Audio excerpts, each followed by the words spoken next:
Oh, hey everyone. I'm Dave Igo, tonight's host and moderator. We just want to take a second to thank our sponsor, Lenovo, and thank you to Gnomon School Visual Effects for hosting tonight's demonstration, presentation, chill out, hangout, everything else with the world famous Shiflett Brothers. So with that, I'd like to introduce Brandon, and according to Brandon, his +1/assistant, Jarrod Shiflett. What's up, guys? Hey guys. Hello, Gnomon Live and Dave. How you guys doing? I'm doing great. I missed my audio clue in, so I think I was 1 second off from getting the intro right, but all good over here. Yeah. How about you guys? Welcome. Where you guys calling in from? Texas, right? We're calling in from Texas, from Dallas, and it's our home now. And of course, we grew up in Texas, but we grew up in a town of Beaumont near Houston, and we live in Dallas now. Do both of you live in Dallas currently? Because Jarrod, I thought you were a little bit further away, or you moved close. So I used to be in Beaumont for a long time, and I moved up here just about 4 or 5 years ago. I'm up right above Dallas in a little city called Prosper, around McKinney and Frisco, about halfway to Oklahoma. Yeah, it's up above Dallas a little bit. How far of a drive is that? Like 10, 15, 20 minutes? More? Yeah, it's about half an hour, a little bit, depending on traffic. But it's cool. It's awesome. Yeah, it's nice weather and stuff. Cool. Well, let's get this thing rolling. Currently, you guys are like, so a little bit of why I was called on to host with you guys is I've known you guys for years. You guys were big inspirations for me when I was in school. You guys treat me the same way when I was in school, going up to you guys at Comic-Con up until we got to work together when I was at Sideshow. You guys have always been really awesome, inspirational, like big brothers to me. And but yeah, so you guys have been sculpting for a long time. Like when did it start? How'd you guys get your start? I want to say going back to the very early 90s. We're old now. And before there was really this statue industry. And we got started, I want to say 91, 92, right in there. And once we realized we could sort of do it, we took our stuff out to San Diego and got discovered pretty quickly, Like I said, there was sorry. Go ahead, Brandon. There was only so much interest for what we were doing in Beaumont, Texas, So we had to go out and find the people who were interested. And of course, that place was the San Diego Comic-Con. Cool. So before Comic-Con, you guys were just like super nerds working on the stuff you guys want to work on. You can do this for a living. Let's get out to San Diego and kick down some doors. Yes, that was basically it. But I'm not even positive we were thinking about a living at that point. No, I don't think so. There was before San Diego, there was a Dallas Fantasy Fair that we would go to every year. And, you had sculptors like Claymore, who was just starting to do maybe some, I think he did like a Wolverine for Horizon or something. And so it was just Randy Bowen was just starting to work with Dark Horse. So the collectible statues were just in the infancy. Whereas you go to Comic-Con now and it's like every booth has some kind of 3D thing. Back in the day at Comic-Con, it was just a comics convention. It was flat. It was a table and then the height of a comic book box, and that was the whole show. That same level. And even the artist tables, were flat pages of art. You were looking through. Mm-hmm. And so, like we would. I remember us walking through Comic-Con in 91 and 92, looking for something 3D, looking for something sculpted. Yeah. And you would walk a long time before you saw something. It was crazy back then. Now there was, what existed before us was the resin kit industry. And when Jarrod and I started, that had a big impact on us. So we like monsters and creatures and movie stuff as much as anybody else. But we were primarily, our interest obviously was comic books, and we wanted to see comic book characters. And if you were looking for sculpted comic book characters, in the resin kit industry, not to name names, but it wasn't great. It was like a soap dish. Like I remember when we took our piece to the local comic book store to set something up, on the shelf. The thing next to it was a Captain America soap dish. Right. Literally. So that was the kind of, and there wasn't a lot of, there was the action figures, but there wasn't the statues like there are now. Yeah. So Jarrod and I were literally, our idea was to see comic book characters in 3D. And so we're like, how are we going to do this? I swear to you, at one point, Jarrod was drawing them on cardboard and then standing them up like a picture frame. And he was looking at them going, this isn't quite it. This is just a standing drawing. What am I missing? He found clay. He started screwing with the wrong clay, the wrong armature, all this stuff. And that's how we got into it. Just because we wanted to see Wolverine, which we're still sculpting 30 years later, in 3 dimensions. You know, Jarrod realized he could do it. And then he said, Brandon, try to do this. And I had no reason to believe I could do that. You know, could we draw a little bit? For people from Beaumont, yeah. I mean, we could draw better than anybody on our block. Let me put it that way. You know, that's true. We had Even Hellwig was down the street. He could really draw. But we weren't good enough. We weren't good enough at drawing to be comic book artists, which what we really wanted, you know. So we were just like, can we see our comic book hero characters in 3D? That's why we started sculpting them. And so that's your advice. If you can't draw a sculpt, is that what you're saying? That's exactly right. And we get, you know, it's a little frustrating sometimes in this industry because there was a lot of guys who can do both equally well. I'm not saying a lot of guys, but a guy like Paul Komoda who can just do either one whenever he wants to, you know, and me and Jerry can't draw like that. You know, we happen to see things in 3 dimensions. Now looking back on it, I can see that. Oh, we even back then we saw things in 3 dimensions, and we should have been sculpting the whole time. We started a little bit late in life, you know. Yeah, well, that's awesome that you guys like kind of worked your way through. Like you started somewhere, you're like, this isn't working, and I love the story of Jarrod doing the cardboard cutout, standing up, and like that's not quite there. And you just add that extra attention, you know. You're like, right. I like to like worked in your little bit like Jarrod was using the wrong armature, the wrong play, and then you came in and fixed it all. Right? Exactly. Anytime I can throw shade, yes. So you guys went to Comic-Con San Diego. You set up like all your personal like fan art essentially at the time. Yes. So how did you get your start? Like who was the person that saw your work and introduced himself or themselves, or how did you guys connect to work? So we put our artwork in the San Diego the Comic-Con art show. And we won the art show. I remember that. I remember Sergio Aragonés, one of the great Mad Magazine artists, was one of the judges. And like we won, I remember we won the judge's choice in the art show. But people were picking, we had little business cards and people picked up our business cards. And the first person to really track us down was Lorne Lanning. And he's the creator of the Odd World, Abe's Odyssey video games. And he just immediately asked us to work on the very first Oddworld video game, Abe's Odyssey. Now, about the same time, in a similar area of time, then Glenn Danzig reaches out to us. And Glenn Danzig, because we have a love for Simon Beasley and Frank Frazetta. Glenn Danzig is walking back then Verotic Comics, and he has Frazetta in tow, and he has Beasley, and he has some other kick-ass artists. And so while we didn't know all that much about Danzig, just as much as anybody else knows. Yeah, we knew Mother.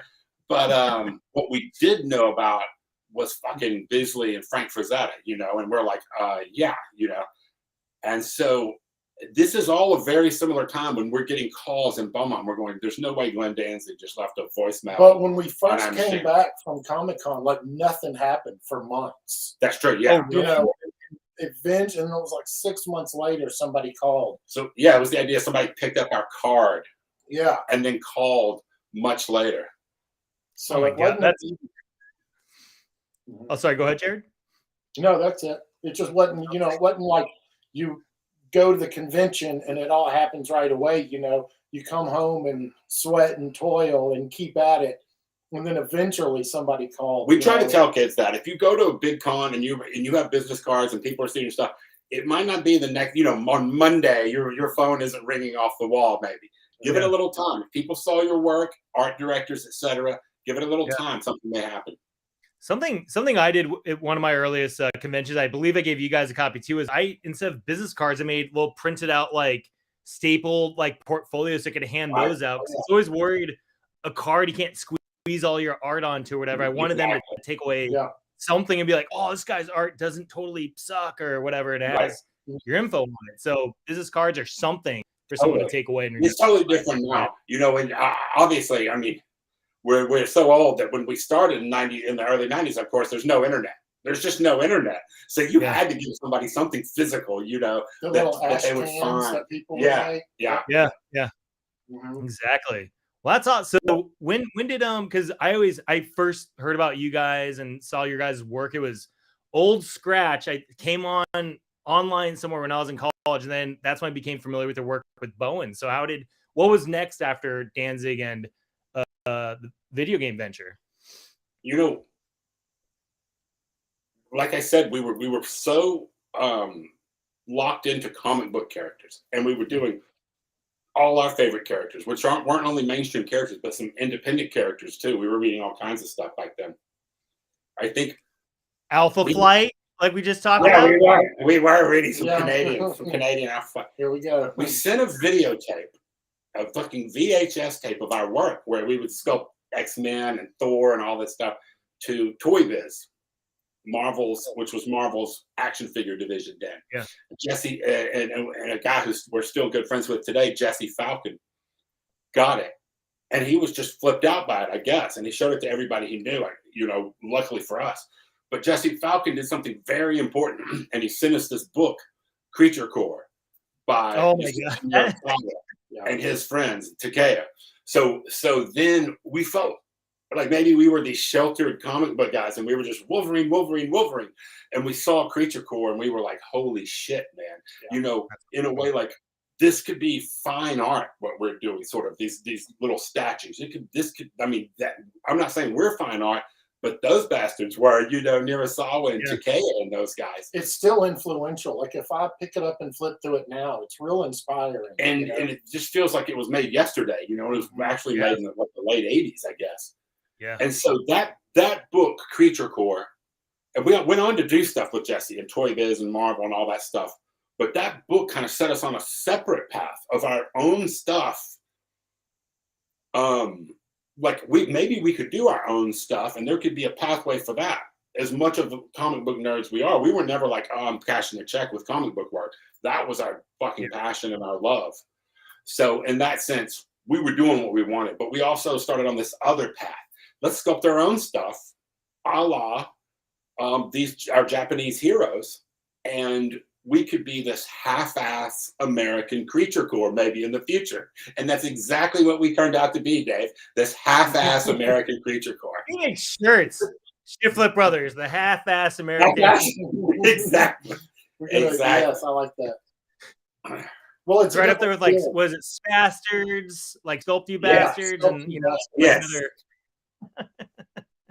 Totally. That's awesome. So that's cool. So you guys had your comic book influence and your Muscle Man, and then you had your original fantasy sci-fi stuff, and then so what was your first original creation then that you put out there? I can't remember, it was one or the other, so I'm gonna let you guys talk. It might have been it was either Scratch or Chloe. The Sermon. Sermon, maybe Sermon Chloe was a little a bust, and we didn't keep making them, but they were freaking cool. Yeah, and you can talk about around that time. I mean, that's our original path, but we also, you know, we hooked up with Bowen and Clay Moore. Yeah, and we were doing a lot of commercial work. Yeah, Clay Moore was a Texas sculptor who helped us a lot. You know, kind of a mentor. People in the collectibles industry will kind of. That's a name. That's a big name. More Creations and all the stuff he did. And so he helped us, and he didn't really need to or anything. He was just being nice. We were, some Texas kids going to those Dallas fantasy fairs. And the same with Randy Bowen. We met him out at Comic-Con. And like I said, he was, had the Dark Horse booth. That was one of the first comic book companies that really started putting out the collectibles. with the Sandman Death and maybe some of the X-Files stuff. And then Flute Man. Of course, he got the Marvel license, you know, and like the rest is history. And the cool thing about Randy, he's a great artist, and I think he respected us in a way, and he would call us for jobs whenever it was a really big guy, you know. So we did a big physically, you know, like a tank, a Hulk and Juggernaut and Thanos, you know, or Grindel Prime, the Rhino, those kind of things, which is what we loved as well. So for a long time, it's sort of, we have different fan bases. So a lot of people just knew us because of that Marvel stuff, you know, and that's one kind of fan base. And then later in our careers, a lot of people knew us only because of the original work, you know, and that's a different kind of fan base. And they don't know, there's overlap, but it's not, they don't always overlap, you know. Yeah. But Randy Bowen in particular helped us as much as anything, because once the Marvel license wasn't everywhere back then, it was, there weren't that many of them. And once you've done a bunch of big Marvel statues like that, then that opens the door for you to do other stuff. Our name was on those statues, you know, people remember those statues, and it gives you a certain amount of freedom to make choices to do the jobs you want to do. Yeah, that's awesome. And then from there, like, for that. What was that? That's for sure. Oh yeah, that's awesome. So from there, so you guys did a ton of work with, like, Bowen. I always think of like as your big like bulk of work. It was like Bowen was like the big one. Then you did a bunch of stuff for other people. And when did you guys start, like, you know, like submitting your work to like Spectrum and getting like your different awards and publishing and all that stuff? You know, like I say, I can't ever really remember not doing our original stuff since even the early 90s. We were sculpting it. Now, in terms of, we got a lot of magazine and coverage of our comic book stuff, but when we started doing the original stuff, I want to say late 90s is when we really started getting noticed. Yeah, that sounds right. And so, we would submit to Spectrum. We were encouraged to do so. It wasn't a lot of money. One of the Spectrum things we won wasn't for our design. It was a Draco. Yeah, that's early on. For award. That was Cleveland Moore, right? Yeah, that was Moore. That was for More Creations for the Dragon Heart, and that was fun to work on just because it was cool design. You know, Phil Tippett and for sure. Koenig, I think, actually designed it. Yeah. Mm-hmm.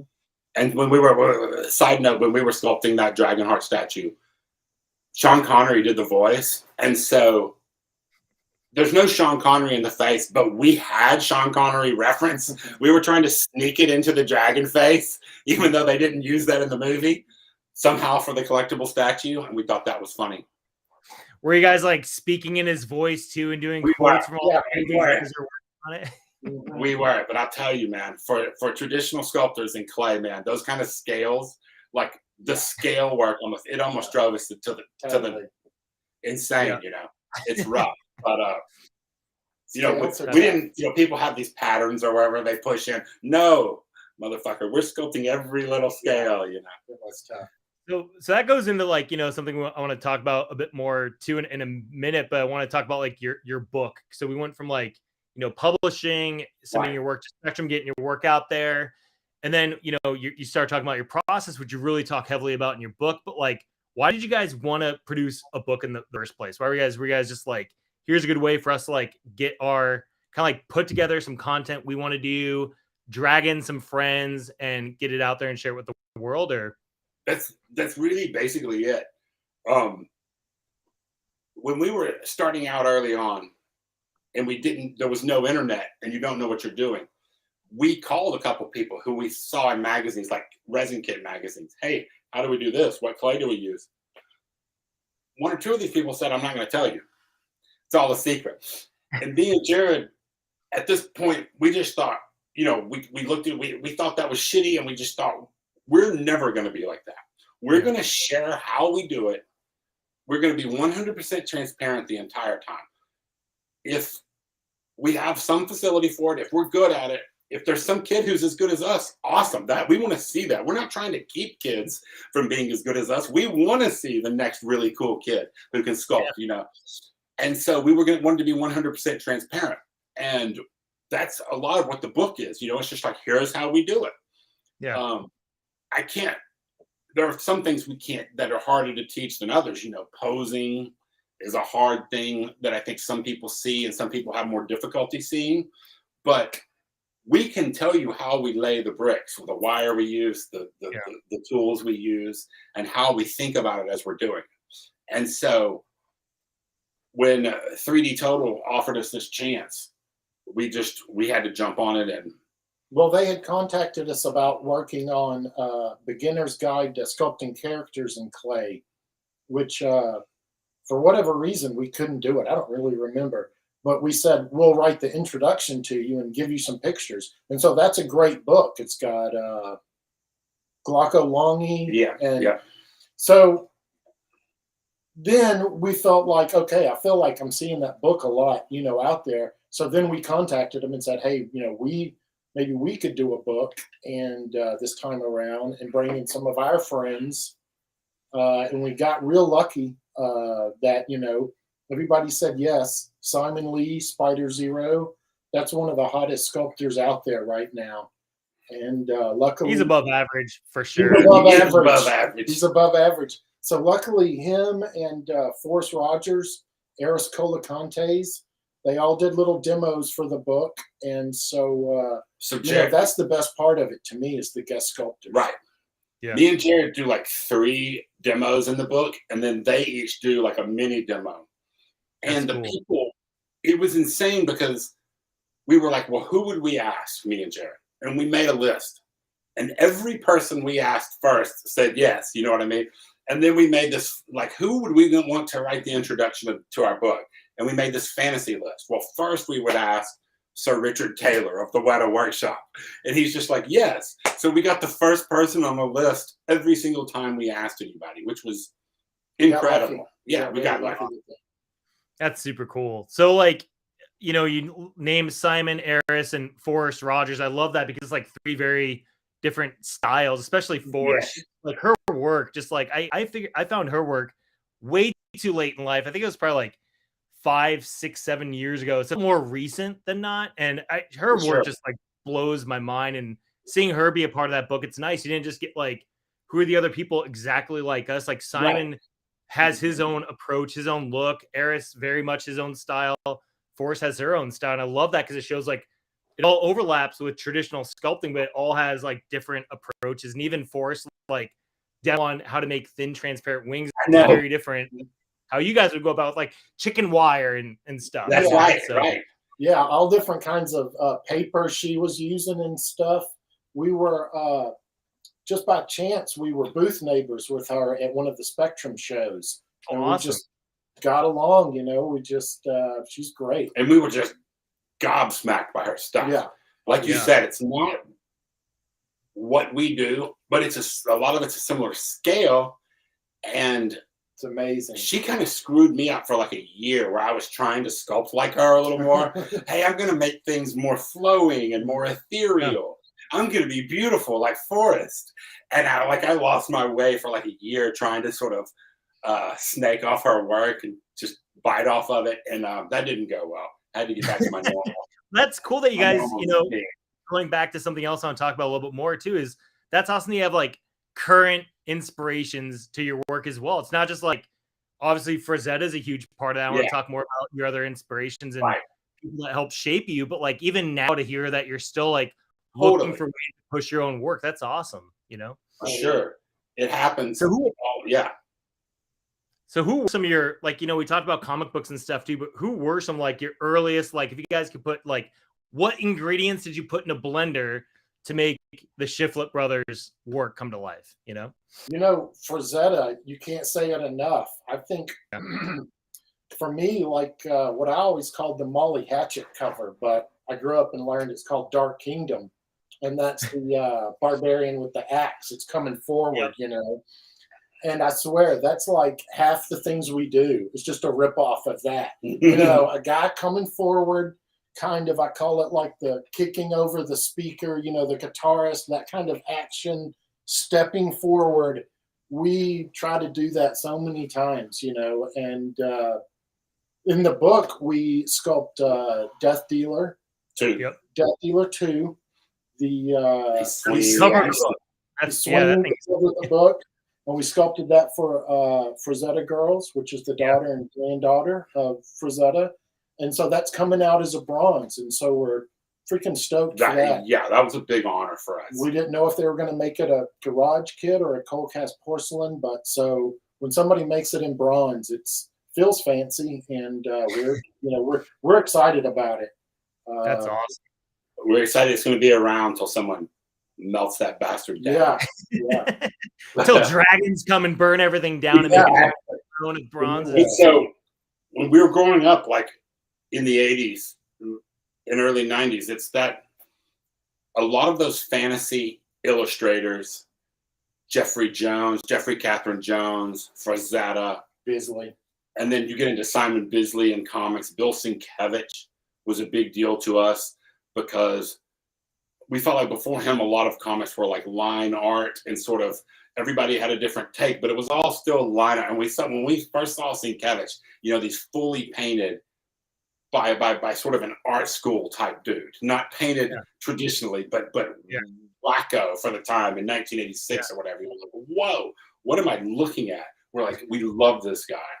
What was your first cover of his you saw that you're just like what if the Hulk went berserk? That's what I'm thinking of. Is that what if? Yeah, that's a good one. And it's the Hulk and his hands out. And it says, what if the Hulk went berserk? Yeah. And the Elektra stuff just affected us. Electro Assassin, 1986. And a lot of guys like that, a lot of comic book guys we took stuff from. And Mobius, I was about to say, the great French comics artist, affected us to no end. And that's one that I always think people may see less when they look at our stuff, but it's in there, you know. It's in there. He had not only stylistically, but he just had these ideas, you know. This idea of sometimes it would just be one panel and a story. It would be a story in this one panel. Well, what's he doing? Why is he saying that? What's he? And there's nothing. It doesn't explain it all to you. It's all a little bit. You get this feeling from yes, and we sometimes with our sculptures we try to do that a little bit. We try to tell a story, or at least leave it ambiguous enough for the audience to make their own decisions about it. A lot of that stuff comes from Mobius. One thing I love that you guys mentioned in your book, I don't know which one of you guys said it, but you talked about hand posing, how hand posing is a really important thing for you guys. Right. Like if they're tense, you're saying like, oh, this is a really like dramatic, energetic moment. If they're a little bit more relaxed, like, oh, they're a little more confident or unsure. Yeah. If they have one hand relaxed, one hand expressive, then it could be like someone on the edge, you know, and I always like that was the thing that clicked. Like, supposedly we judge like eyes and hands in a microsecond. It's some kind of self-defense mechanism or something from primordial times, you know. And Mobius would do this thing. There were some Mobius images that he drew that fascinated Jarrod and I, where you couldn't tell whether it was the future or the past. Mm-hmm. Yeah. And that started us down this road of things where we were trying to sculpt things kind of like that. Is this the future or is it the past? You know, and kind of leaving it ambivalent in a strange area. Once we saw, I've talked about our Japanese sculpting heroes, they taught us a lot in the early 90s. We didn't have many 3D heroes before that, you know. Did we start studying like Bernini and Michelangelo and everything? Of course we did, yes. But these Japanese guys, you know, we didn't go to art school. All of our school was X-Men comics. Yeah. So this whole idea of weight and distribution and sort of a coiled tension, you know, dynamism. We were doing crazy poses like, look how much in action I am. And that's what we thought everything had to be. And then we realized with some of these Japanese poses, and we now know they were really kind of taking on stuff the Italian guys did way back in the day. but the character would just be standing there, and yet it would look so coiled and ready for action. Contrapposto. Yeah, it's like the contrapposto, the David thing. And then we had to go, okay, what, you know, some of our poses are a little over the top. We were coming from like drawing comics the Marvel way, John Buscema, where everything, it's like, this is the difference between Marvel comics and DC comics. We're at the end of the thing. It's never and DC's right here. Yeah. You're either when the punch starts or when the punch ends, DC's right here. And being right here is still wrong unless you do this thing. Contrapposto is a big part of it, where all the movement and the dynamism is implied. It's about to happen. It's potentially going to happen. But some people are really, really good at seeing that, and some people aren't. You know, because there's not all that much difference between just a static pose and a guy who's kind of coiled up like this. And then we became fascinated with that and posing, and that we learned all that from comic book guys and Japanese sculptors. And I don't know why the Japanese were so far ahead of us in this game of resin figures and statues and stuff, but they just were, you know, they took it more seriously as an adult thing, I think. Yep. Yeah. So it's always been a big cultural thing too, because like in America, you're kind of raised to be like, all right, you go to school, you get a career being a doctor, a lawyer, you make lots of money, and you're like, okay, I guess, you know, and then you get caught up watching anime and reading comic books, and you're just like, oh, I want to do that, you know. That's exactly it. Yeah.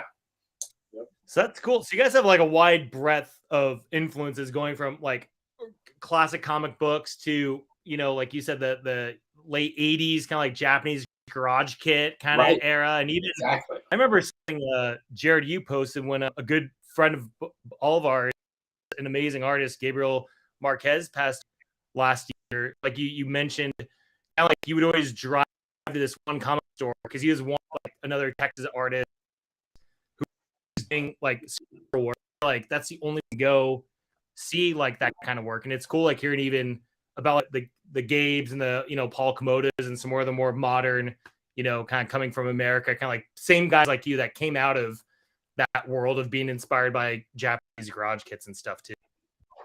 Yeah, the first time we ever saw Super Sculpey, which is the preferred polymer clay of most people, was in a comic book store in Houston, Texas. Gabriel Marquez had sculpted a Tarnia from heavy metal. I found this on the web.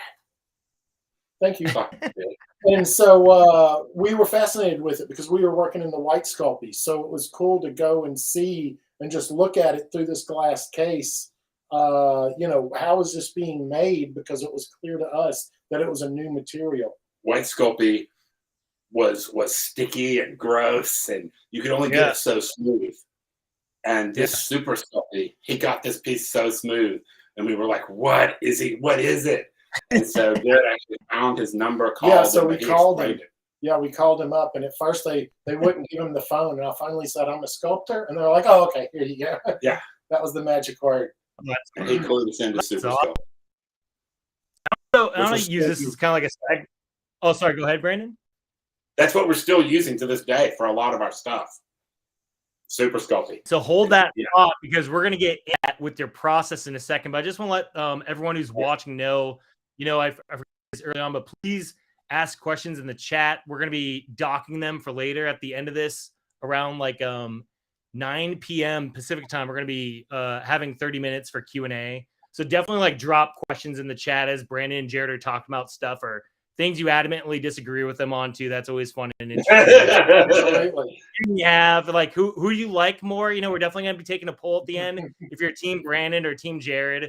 So you know it's gonna be a battle of the bros. But yeah. So you started talking a bit about your process, and this is where you know I want to spend a good chunk of time with you guys as traditional sculptors. You know, Gnomon is a school primarily focused on digital. They do have traditional sculpting classes as well, and you guys are still making a living, and you're really hard-headed about not learning digital, and you've made a living doing traditional sculpture. So I want you guys to take a minute to talk about your process and like what materials you use, how you start, you know, especially with like, do you guys still start in 2D? Do you do any sketches or do you do your little cutouts to figure out sizing, or, you know, kind of like start with the beginning of your process. Now you guys start to approach a project. So we don't draw. If I try to draw, I can only draw from straight on or from the profile. Like I've never been able to draw in like 3/4 or, you know, but so we don't draw. What we'll do is we just start, get some wire and we start moving it into a position. And we might have a pose in mind, but we might not. We might have something general. We usually try to leave the arms and legs long so that we can, you know, kind of whittle them down as we go. Yeah, we don't do any sketching at all, is Yeah. what you're saying. We do no sketching beforehand. And so, as he said, we might have a pose in mind. Sometimes we've started pieces where we don't even know what it is. Look, I don't know whether it's going to be a male, female, demon. I just start bending the wire. And Really? kind of Wow. yeah. And so oftentimes, what's more often the case, and usually the case, is me and Jarrod have some vague idea, almost just like a word or something, like werewolf, and we're starting. And where it's going to go, nobody knows. We're really flying by the seat of our pants and making it up as we go. And so, with me and Jarrod, whoever started the piece gets the hammer, you know, on like, here's what's gonna, you know, should it have wings? And maybe I'll try wings, and Jarrod will go, no, you know, no wings or whatever. Horns, you know, but the thing is, we won't just say wings or horns. We'll sculpt them and put them on it and say, look at this with wings, you know. No, take them back off, you know. And so it takes us a while, but this is our process, and it always has been. Like Jarrod said, we build an armature with this aluminum alloy armature wire, and we tie it together with floral wire. And you're basically just floral wire is something you can get like at a Home Depot or at a craft store. Yeah. In the floral section. And there will be different gauges. So some of it will be as thin as thread, you know, and then some of it will be more like a armature wire. Yeah. I like a lot, like the stuff I just ordered is 20 gauge, and there's 18 gauge. That's in about the neighborhood that I like it. Yeah. So we not only tie this aluminum alloy armature wire together with the floral wire, we also wrap the legs and the arms and parts of the skeleton to help the sculpey grip to it, because otherwise clay might spin on the arm, if you know what I mean, like around it. Yeah. So sometimes we do a crisscross, cross-hatching pattern, like floral wire up and then floral wire down, making a bunch of little X's on it. Then, you guys have that armature, Brandon, that Jarrod was showing. Does that have that on there? You guys? This one only has one direction so far because of this. It's very small, this armature. So I have to keep it pretty small because this is going to be a female. Gotcha. But if this was a big guy, like the Hulk, then there would be another layer of floral wire going up at the other direction. And that would be... But that is the floral wire. That's the little white wire you see on there, yeah. Gotcha. And it either includes green or white. Gotcha. And so Sweet. So you guys start out with you guys don't even start with a rough doodle unless I'm like Randy, he's like, hey, we want to make a juggernaut. Here's the idea I have. But for your own stuff, you just start making an armature and start. And in fact, we've said this before, but when somebody like Randy or when Marvel or a serious company wants, hey, draw the pose for us that you want to do. We're like, well, we can't draw it for you, but we'll rough it out overnight. And so we would rough it out and clay the pose and a tiny, maquette, rough one. And that would be much easier for us to convey the pose we want to do than attempting to draw it. Because if they saw our drawings, they would ghost us. They would that fire would us be like end of project. Yeah. Yeah, no, we There's can't no draw. doubt. Yeah. So we do these, we build up these armatures, and it's a skeleton, But the thing with Super Sculpey is it doesn't stand on its own. So everything you want to do, wings, horns, fingers, has to have a little wire under there. Now you can add to it as you're going, oh, now I want to put these giant horns on it. And you go in there and you attach some more wire. But at some point in the process, you kind of need some kind of armature under the clay. And it helps for when you go to cut it up, which we cut stuff up a lot for the process. Why do you? Oh, sorry. Go ahead. Yeah, no, that's it. For molding. Yeah, for molding. And for, if you want to ship it across the country, that helps sometimes. If you can take it off the base, if you can take the sword out of the hand, all these little things where it might break or be prone to cracking under stress. So it's good to make it separate little pieces, something we like to do. And it does make it easier for production to mold it. Awesome. And then, go ahead. Oh, so you start out with like a rough idea in your head, like, oh, we're going to do a buff guy or something, or you just start making an armature and you start going at it. So when you have the armature, you wire it with floral wire, then you guys get into either super sculpty or waves. Like, is there one you prefer over the other? And like, what's the pros and cons to each, I guess? So if something's going to be molded and this is Abe's epoxy sculpt. Yep. Now, we talked about super sculpting. Let's talk about that first. Super sculpting is a polymer clay, and you bake it in a home oven at a very low temperatures. Now, this is Abe's, which is a 2-part epoxy. When you mix the 2 parts together, they start hardening. So the reason we would pick one or the other is generally, if we're going to sculpt something to be mass produced, that's going to be a mold, we will a lot of times use super sculpting. That's what we grew up with. That's what we're used to. Sometimes these days, we're sculpting one-of-a-kind pieces. People who want to put a one-of-a-kind and don't want anyone else to have this particular sculpture. They want no molds or castings made of it. Now we would use Abe's on that because it's a much stronger, more durable clay. There you go. Yeah. What do you mean original one-off? What do you mean? Like this wicked awesome that I sculpted myself? Good to see him. It's good to see him. Yeah. We knew he was going to a good home. But so, yeah, Abe's is Abe's epoxy coat. When it hardens on its own, it's a super strong and durable. I mean, you can almost drop it and it can't get hurt. You can hit it with a hammer. You can ship it. We can ship it to LA or wherever we need to ship it. It gets there and it's fine. Super Sculpey is much more fragile when it's baked. And I still like to use Super Sculpey, but if it's going to be mass produced and it's going to be cast, we can use Super Sculpey.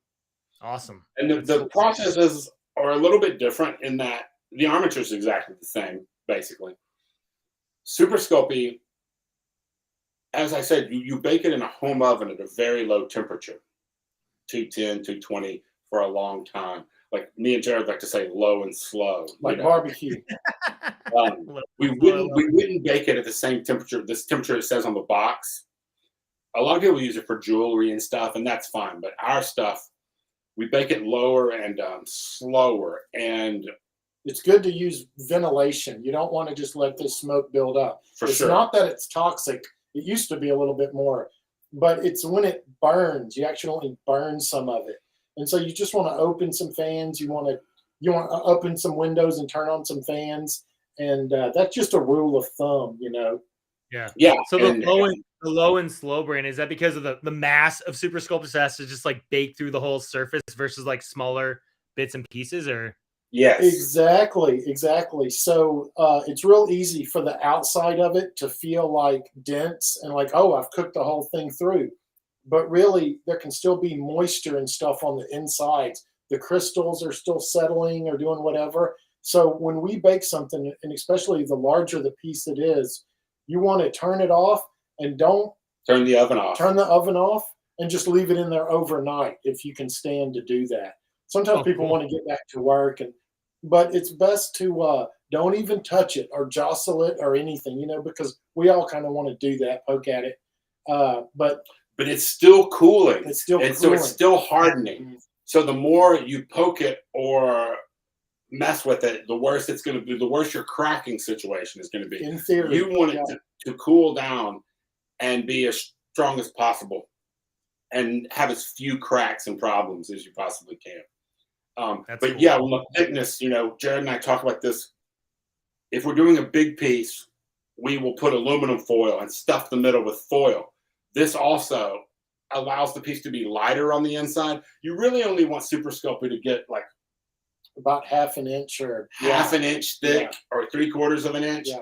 Much thicker than that, again, you're going to have cracking problems. So we'll use foil, saves you a little money on the clay, but more importantly for us, it keeps the piece light, keeps the piece avoiding these cracking issues.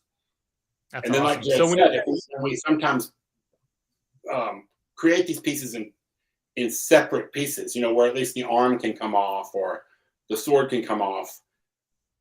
That makes it easier for our mold maker and caster, but it also will help you if you're using a convection oven or you're using a home oven to get this sucker in the oven. You know, if you have a 18-inch thing with swords and everything, but if it's cut into pieces, you can lay it down on however you have to lay it down in there and bake it. Awesome. And so when you guys start, like you have your armature, you start putting Sculpting on it.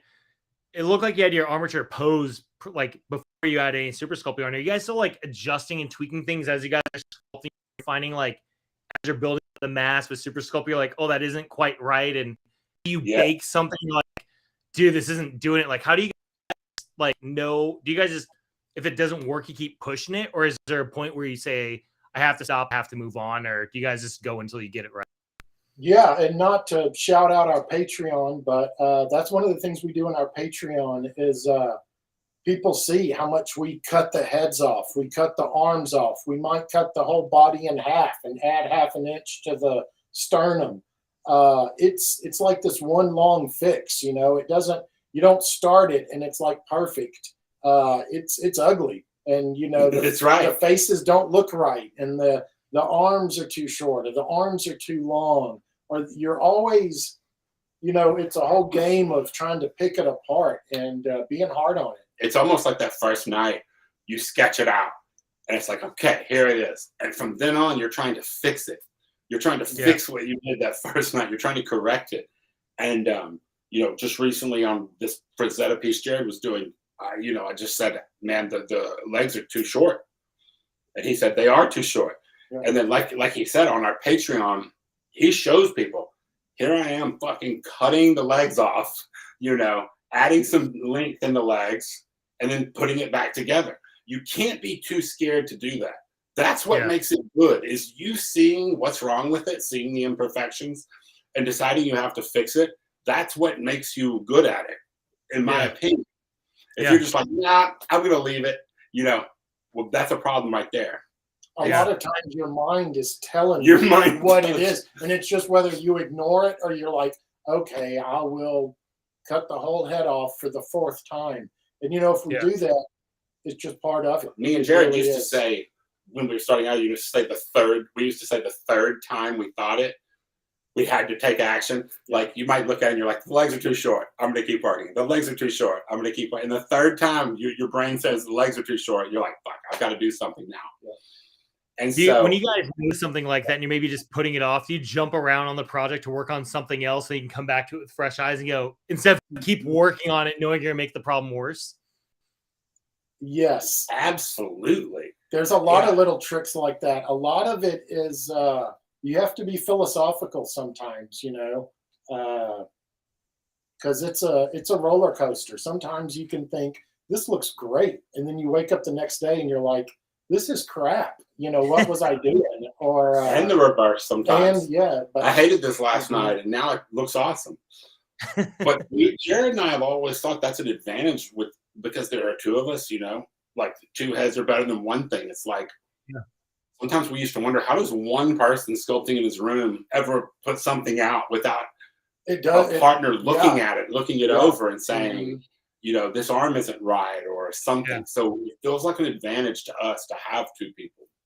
That's one thing I love, like, even, you know, having friends like Mark Newman, who, like, you know, he works on his own, but I know Susan will pop up every once in a while, look at his work and go, what are you doing? Like, that arm looks crazy. He's like, oh, dang it. You know, like, you know, so I agree, having someone, whether it's your artistic brother, significant other, even going to, which we'll get to later, like an online art community of sorts, like to share your work and get second thoughts. That's huge. That's great that you guys have each other. So going into that with your workflow, like, how do you guys collaborate on things? Like, you guys will, like, if someone pitches you a project or you're starting a project, one of you guys will just be like, you know, call dibs, and then you start it. Yeah. It's funny, when we were doing this comic book stuff earlier in our careers, these jobs, it would be whichever of us liked that comic book character the most. About it. Yeah. And so, you know, if it was Thor for Toy Biz, obviously Jarrod was going to do that because he was a huge Thor nerd, you know, or whatever. But we just do it nowadays. We will hand stuff back and forth. So we used to work at like partners' desks right across from each other, like Laverne and Shirley. Yeah, like we were just looking at each other. And we were working so many hours back then. It was insane. You know, we'd just be like sitting here 24 hours a day, staring at each other over the sculptures. And so we still hand things back and forth. But just as importantly as that, or more importantly, we art direct each other on everything. So even if I never touch it, I'm art directing Jarrod on what I think about it, and vice versa. And then, you know, as you know, we just credit everything as the Shiflett Brothers. And I think there's a sense that for us in our careers, that's kind of taken a little bit of ego out of it, or we still have ego, but it's about the Shiflett Brothers. You know what I mean? It's not about Brandon or about Jarrod. It's more like for the team. It's for the greater good. You know what I mean? And so we don't have a lot of disagreements about that kind of stuff, because we're trying to, I mean, I hate to use the word brand, but it's always been like that, where we're trying to make them Brandon. Yeah, that's what it is. You're right. But yeah, even you know, getting to know you guys over the, you know, 15 plus years I've known you guys, like I've come to, and correct me if I'm wrong, but it seems like Brandon is more of the extrovert and Jarrod's a little bit more of the introvert. And how you guys are able to have that dynamic relationship, but still make it about both you guys. Because I love Brandon, like you'll be loud, obnoxious, and out there, but you're always like pulling Jarrod in, or Jarrod's making his post on the forum, and then Brandon, you're just in there like picking on him. But you guys are always, it does feel equal. It doesn't feel like it's one over the other. It's like you guys are truly equal, and that's really awesome and special that you guys have that. Thank you. I think I feel lucky. You know, a lot of people have said, you know, they want to strangle their brothers or whatever it is, and we've, you know, when we were kids, we joined our comic book collections, and it was like, you know, it was like, but I can remember being stressed out about it, but it was kind of the beginning of the whole thing. Yeah. Actually, this giant collaboration. Yeah. And we alphabetized and just everything. Yeah, it was fun. Good pooling of resources. That's super cool. That's where it all started. I remember you guys told me that. I forgot when, but just hearing that story every time is like, that's such a cool moment of like you guys just like do it, and then you turn towards each other, and then just clicked, and then from that point forward, like you're in the same clothes, and you know all that stuff. Well, allegedly Jarrod had this moment when you know, I mentioned earlier when he said, "Brandon, you need to try this," and I was living in Houston at the time, and he came to see me, and I tried it sculpting, and I had sculpted this little Doctor Strange. And when Jarrod saw it, apparently he realized that the moment he saw it, oh my God, we can both do this. You know, let's fucking go. You know, we can both do this. This is our future. And totally, because it was real proportional, and you had painted it, and it was like in this action pose. I was like, oh, this is awesome, you know. And that's cool. So that's. Oh, sorry. Go ahead, Jarrod. No, that's it. That was the start of it. I feel like I keep cutting you off, and I apologize. Yeah. We'll do directors this later, you know? Yeah.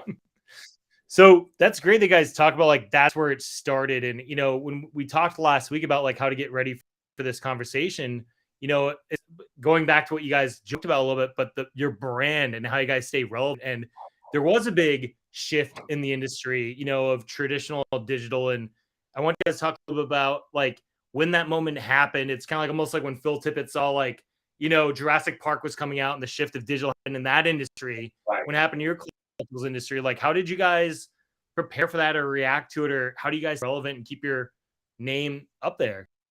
You know, that's a good question. It is a good question. I'm not sure how we've done that, but I ask only good questions, Brandon. Only good. Yeah.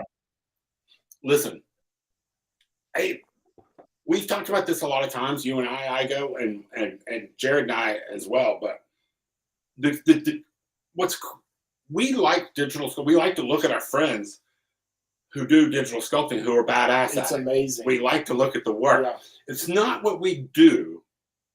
So it's never been that big of a deal to us. Now, when companies start hiring and they're only hiring digital sculptors, we get that. I think we were lucky in a way that we had already started branching off a little bit with bronzes and originals and stuff like that. So we didn't need to take that many jobs like that from the companies, because at one point I just realized that we could not compete with that, with some of this digital stuff, especially in the realm of likenesses and stuff like that. You know, I said, Jarrod, this isn't our path right here, you know, and we don't have anything against it. We love it. Even the likeness traditional stuff is amazing. Yeah, even we can't do that. I'm sorry. But I do think Jarrod and I have had long and serious talks, and we like this tangible feeling of clay, you know, and we like this physical, a little bit raw feeling of clay. Now, I think that was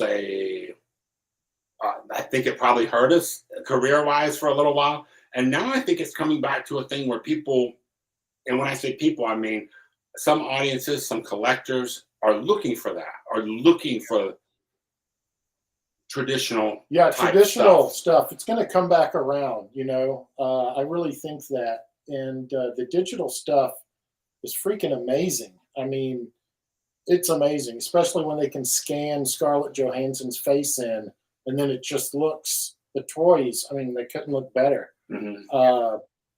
And how finished it can be, you know.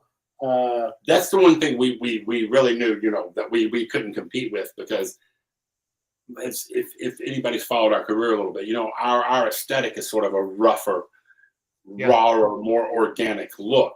And so, so even at our cleanest and most finished, the comic book collectible statue industry still wasn't really perfect for us. There were a lot of fans who didn't think we were finished enough and spoke out. You know, nowadays it just seems like all plaudits and laurels for me and Jarrod. But at the beginning, when we're doing this Bowen stuff, you know, it wasn't like that. There were people who didn't like it and didn't think we were clean enough and didn't think we were finished enough. And those people are probably right about that. That said, our style of an organic, a raw, a looser look did have its own fans. And luckily for us, a lot of those fans were artists. And luckily for us, a lot of those fans were important artists who said things about it. You know what I mean? And so when we saw this digital stuff and how insanely clean and finished it could look, we immediately knew, you know, you're not going to take on challenges you can't win. I'm not like I'm going to race Carl Lewis in the 50-yard dash. And I was just like, Jarrod, this isn't something we can win with at our very cleanest and tightest sculpting. We're not going to be able to do this. So we may as well own what we do. Like a C-3PO or something. Yes. Even back or a then, motorcycle or something. Even back then, we were getting offered jobs, even when it was still traditional, that were robots or hardware. Mm-hmm. And we would just say, no, we can't do it. Because we had this idea of we would take on our strengths. You know, we would do jobs that played to our strengths. You said something when we talked last week, Brandon. You said when you get offered a job, you think about it and you say, yes, only if you can make this look cool. If you feel you can't make this look cool, then no. Yeah. That's what me and Jarrod would say to each other. Can we bring something to the table? You know, can we add to it?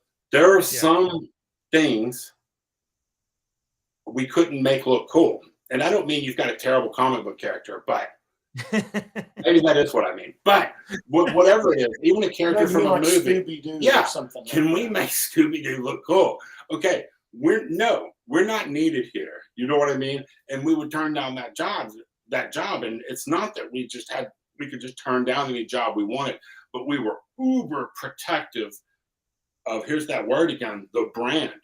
Yeah. And if it had our name on it, we wanted it to have a certain style to it. You know, I'm not saying we're the greatest sculptors ever, but it was going to look like something we did. Yeah. You know what I mean? Yeah. And that's another thing that was very important to me and Jarrod in terms of the digital work. And I think it's getting a little better now, but at the beginning, we very much felt like when everybody was sculpting traditionally, I knew that was Mark Newman's sculpture. I could tell. And I knew that was Simon Lee. And I knew that was Clay Moore, Randy Bourne. Like I could pick out the sculptor. And when this early digital stuff, it all became a bit homogenized to me. It all looked a little bit the same. And I like to know whose work I'm looking at, just like a comic book artist, you know, when I look at it, if I know that person's work. And like I said, I think that's getting a little bit better now. Yeah, I mean, some of it's very clear digital. who it is. Yeah. Yeah. Like there's definitely a for like the Capcom like aesthetic for this company. Hey, here's the aesthetic for this company, but there's also a huge place for, you know, like we want this style, this identity, and that could be the Shiflett Brothers. And it's cool seeing, like you said, so many artists kind of like single your guys' work out as well, like Adi Garanov, like giving guys a little shout out a few months ago as like an inspiration for him with how he's trying to approach form more, you know, and all that stuff. And that's super cool. That's not amazing. Yeah, he's amazing. The man. He is the man. Definitely. I love seeing his stuff in the news feed. I'm always like, wow. Yeah, one really person is drawing this. It's amazing. He's another guy too, not to make this about him, but like that's always trying to like learn and improve. And you know, going back to what you said earlier, Brandon, about trying to like learn from Forrest. That's recently. You know, you're not just like stuck in my way. This is what I'm going to do. You're constantly like, what can I pull to improve my brand? You know, and maybe something works, maybe it doesn't, but that's cool. Yeah. So the digital shift and everything, you know, I think that really what you guys just touched on really speaks to like, not to make this about like, not to touch on this too much, but it's the recent thing everyone's talking about, but with like AI, I think that's something you and I talked about last week too, Brandon, is now more than ever, it's important to like push your brand, push your identity, even if something else can eventually, but that's one part of it. And the other part of it is really like connecting with your fan base, connecting with your community, because that's what people are going to want. They're going to want that thing from you guys, not from like a machine generating and trying to replicate you guys, you know? So with that, you know, like I want to talk to you guys about like when you do engage your fans and stuff that really, to me, that started, and maybe I'm wrong at timeline wise, but definitely felt like the first time I saw you guys with either your forum board or a Comic-Con panel. Was there one that came before the other? That's a good question. We started doing the, you know, we love to give talks and do the demos at the conventions where we can, you know, just talk about our process or whatever. So we did do a bunch of Shiflett Brothers and friends out at Comic-Con. And, but the forum, you know, the forum has been in several different forms on the old bulletin boards. We even had a couple of different ones. And then we turned it off for a while, and then we restarted it on Facebook. And that's one of the things, you know, we wanted to invite everybody, if you're into sculpting, or even if you're not, you know, check out our forum, Shiflett Brothers Sculpting Forum. Yeah, what it's called. And you can just you can search that on Facebook. We don't have a good link, but if you search Shiflett Brothers Sculpting Forum, and by the way, if you're a digital sculptor or traditional, either one, we have both on our forum, and we love it. Oh, we're purposefully welcoming to everybody. Chainsaw sculptors. Totally. We like stuff made in yarn. We like to keep it wide open. I think that the variety is, I mean, if we just made it a traditional sculpture, there's a box around that, you know, but if you keep it wide open, all the digital stuff, you know, and because you don't know what's coming next, you know, ZBrush. And I won't compare AI to ZBrush because they're totally, ZBrush, you have to have talent. You know what I mean? AI is a whole different, it's a whole different monster. So we keep it open to the ZBrush, to the Mudbox, to the Oculus, and whatever thing comes next. Because we like to see it. We don't do it, but we like to stay up on it. And this GeoNat pills and the Chris Costas and and this the idea for the forum came from, like I was telling you earlier, the thing about wanting to be transparent. And we just said, okay, we're going to go on. We're going to have a site online. Something we've been hosted by different people at different times, and there have been different incarnations of it. But we're going to have a site online where we'll just tell you whatever we're doing and however we're doing it. And now early on, we could get our friends on there. And so we could get someone like Paul Komoda or Mark Newman to come on and talk to beginners at a time when that really did, Facebook wasn't there, and this didn't really happen a lot, and people were totally stoked. And, all of a sudden there were people on our forums who were not only better sculptors than me and Jarrod, but were probably more better able to verbalize how to do these things and explain to people. And so it quickly became a passion of ours. And it's like, whatever, skill level or whatever level you're at, you're welcome here. If you just started, you're welcome. If you're a badass pro, you're welcome. I love the newbies. I love to see people when they're like, this is the first thing I made. And it's just, it takes me back, and I try to say sometimes to people, and sometimes they're like, well, I'm not as good as everybody on this forum. I try to say, hey, listen, we're all on the same road. You know what I mean? Like, we may be at a different mile marker than you are, and there may be people up ahead that are at a different mile marker than me and Jarrod, but we're all on the same road. We've all been where you are. And if you're screwing up and we can help you avoid some of the mistakes we made, let's do this. Now, Dave, our sculpting forum on Facebook has, I guess it's over 60,000 sculptors. Yeah, now. And when you published the book, it said 40. I was like checking that out earlier. Like, oh, it's jumped to 20,000 since the book got published. Yeah, that's exactly right. And so it's pretty cool, and you see a lot of cool stuff. And it, like Jerry said a little bit, it could all be what me and Jarrod do. Like, we would only accept those kind of people, only like traditional X-Men horror sculptors, which is me and Jarrod's thing. But it's not at all. And so we're happy to see everybody on there, and everyone's welcome. Yeah, and that's something I want to touch on too. When Jarrod, when you talked about, like, you love seeing the noobs and newbies and everything, like, posting on there too. I've noticed whenever there is someone that pops in my feed is like, my first time sculpture, like, you're pretty good at, like, commenting almost like a newbie person that's like, I'm not sure. You're like, dude, awesome, keep going. Like, sometimes people need that, like, oh my god, one of the Shiflett brothers comment on my thing and gave me a little bit of that, like, push down the road, gave me a little more gas for my car. And that's always super awesome that you do that. And like, you want to encourage people to sign up for the forum. Now, even if you don't post all the time, but because I never post, but to see, like, have your Facebook feed get filled with, like, inspirational things that are from all over the map, like found made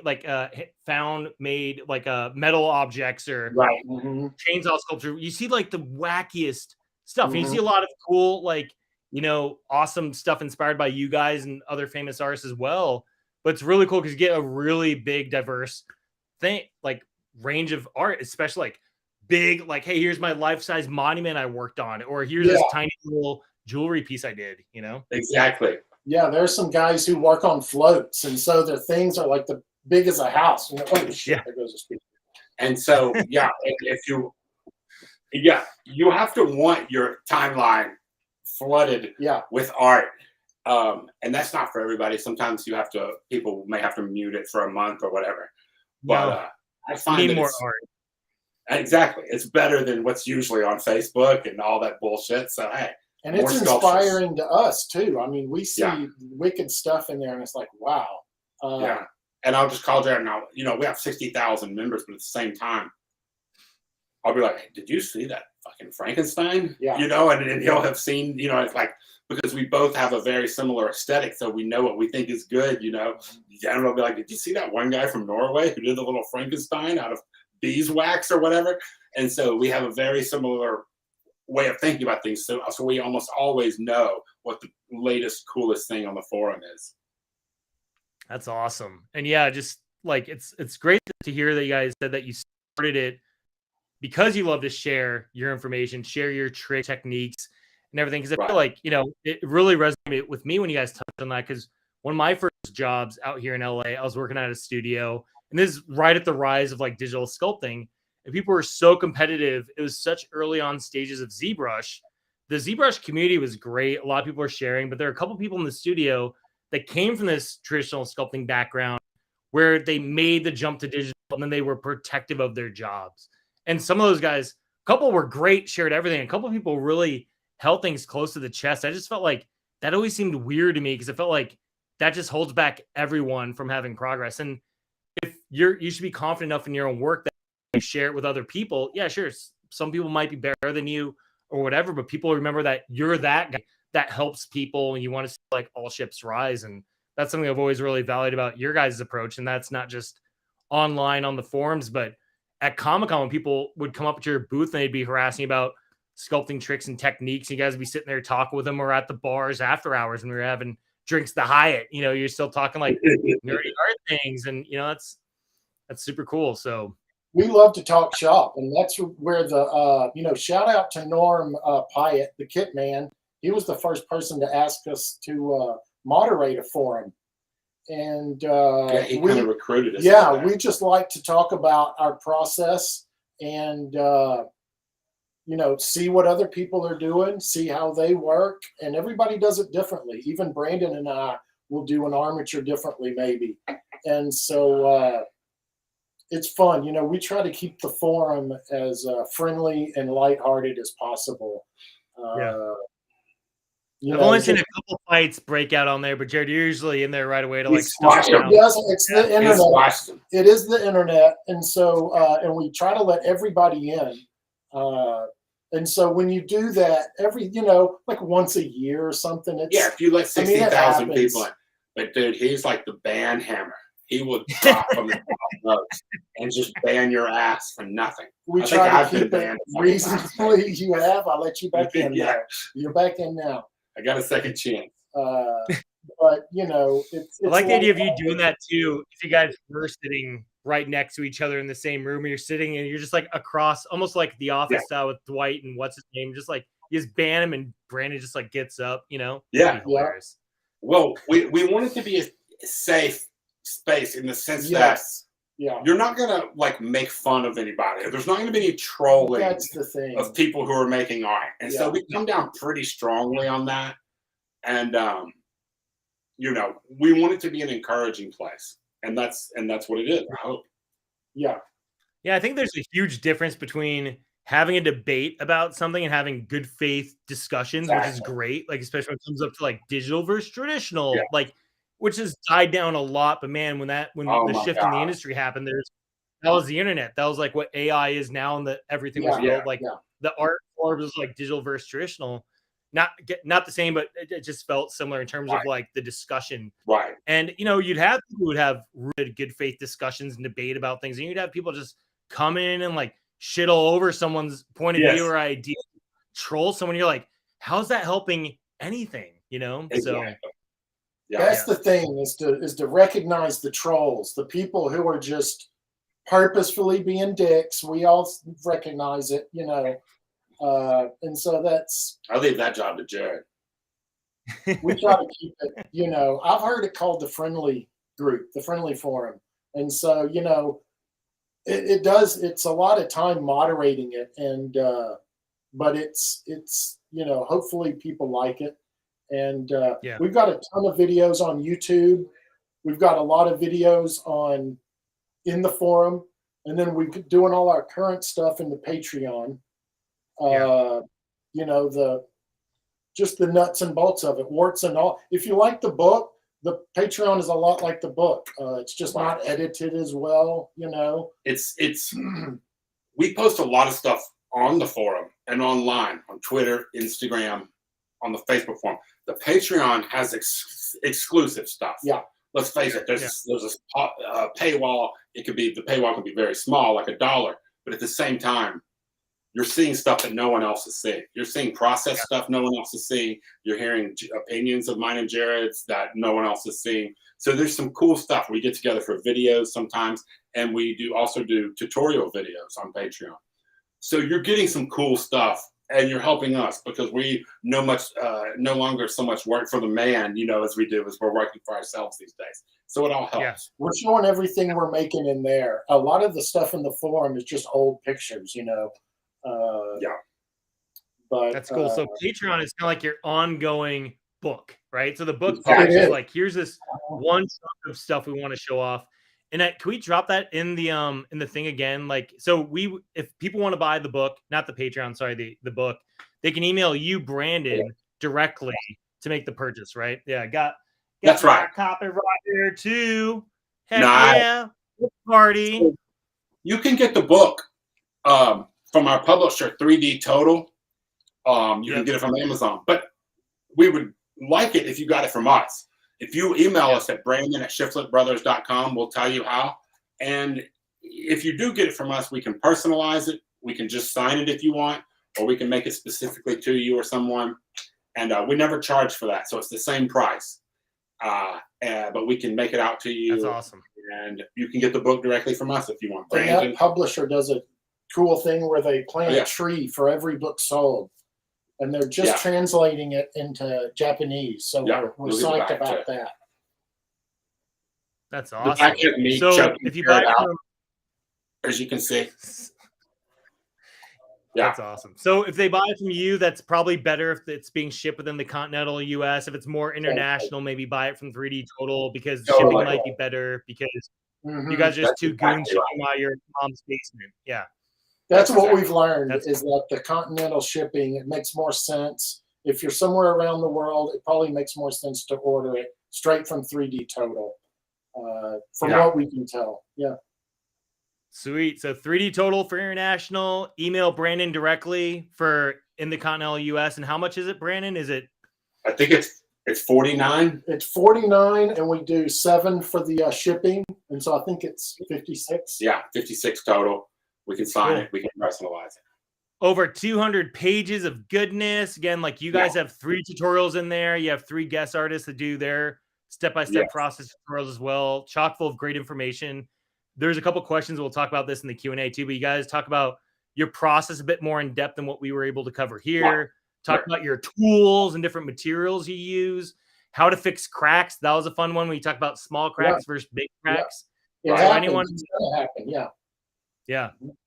So that's awesome. That's definitely a even if you're not getting into sculpting yourself, it's still like awesome to see all this like work in progress stuff. You know, if you're a digital sculptor or anything, you can see like your guys' process. And this goes back to something, Brandon, you and I talked about earlier as well, going back to the shift in the industry and everything, but like how traditional can feed digital and digital feeds traditional. Like all this art feeds each other. So even if you're a digital sculptor, you don't plan on picking up clay anytime soon, you can still get this book, be inspired. Yes.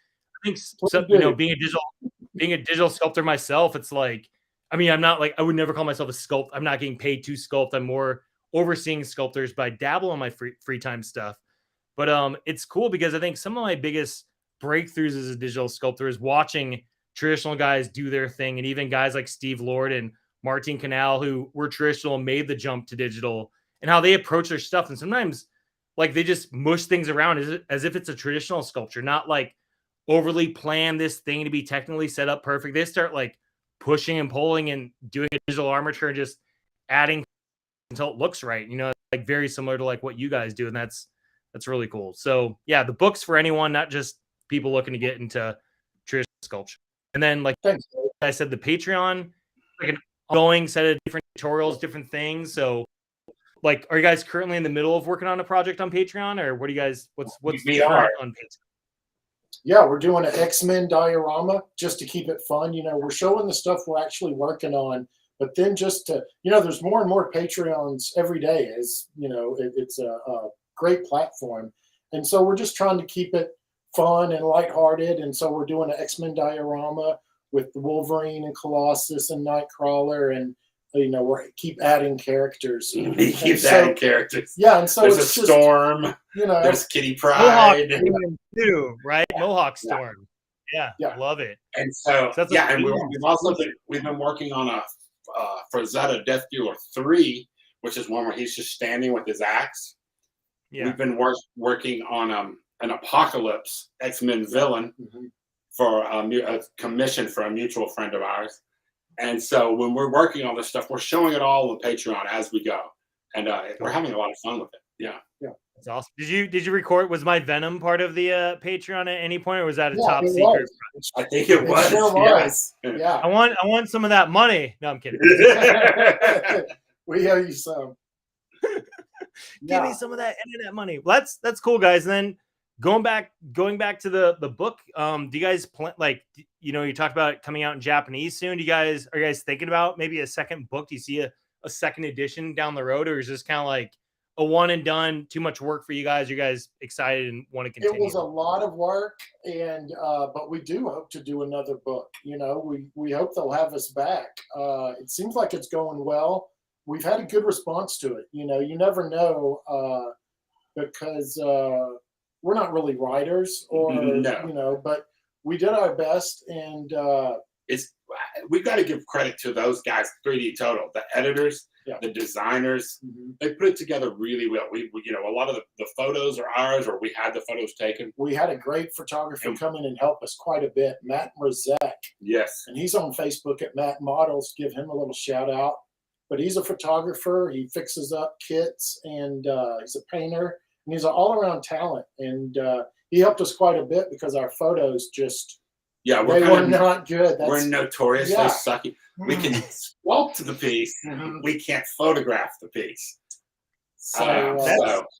That's something that I remember when you guys talked about that. I think you guys even said Matt showed you guys like a very basic 3-light setup so you guys can like make your photos look better on your own, because it's something I remember, you know, when I went to school to learn 3D, like I just want to model, and there's a class on lighting and rendering, and I was like, you know, like I don't want to learn that, I just want to sculpt more.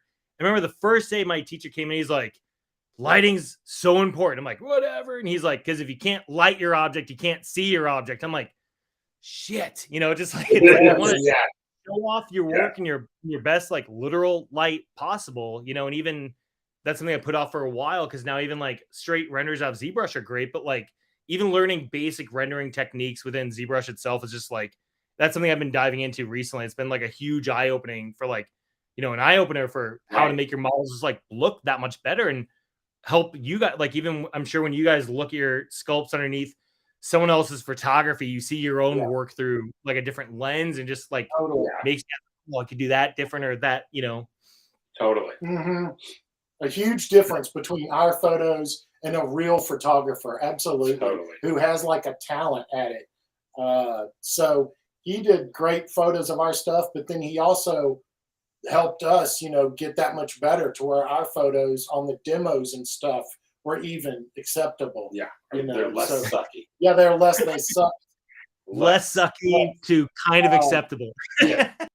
So thank you, Matt. He and I just put a thing on Facebook like, hey, our photos suck. Does anybody want to come help us? And he was in the Dallas area, so he was really cool. Worked out great. Yeah. That's awesome. Oh, he's in Dallas. I didn't know he's in Dallas area, so he's close. Yeah, he was like, I'll come over. And we were like, great, you know. That's super cool. Maybe that's something to consider for a future book. If you guys do one, like a little tutorial, have Matt do one on lighting your sculpture. Yeah, absolutely. Yes. I think it's like a lot of people could really use, you know. He's got some great videos on YouTube. I watched some of them, and that's one of the things that made me a believer. Besides just seeing his stuff on his page, but after you watch somebody, you know, a YouTube video and they're talking, it's like, yeah, this is a bunch of shit that I do not know. You know? And so, you know, Matt's Models on Facebook. It's good stuff. Talented guy. That's awesome. That's awesome. Well, guys, we're 7 minutes early from hitting the hour-and-a-half mark, but it feels like a really good spot to like maybe have a little extra time for Q&A. You know, we have a few questions popping in, and let's do it. Everything else gives a little more time as random things pop up. You know, you can kind of like yammer on for a little bit, but oh man, we got a big deal sculptor guy watching ask a question. Mr. Mark Newman himself is in the house. Oh my God.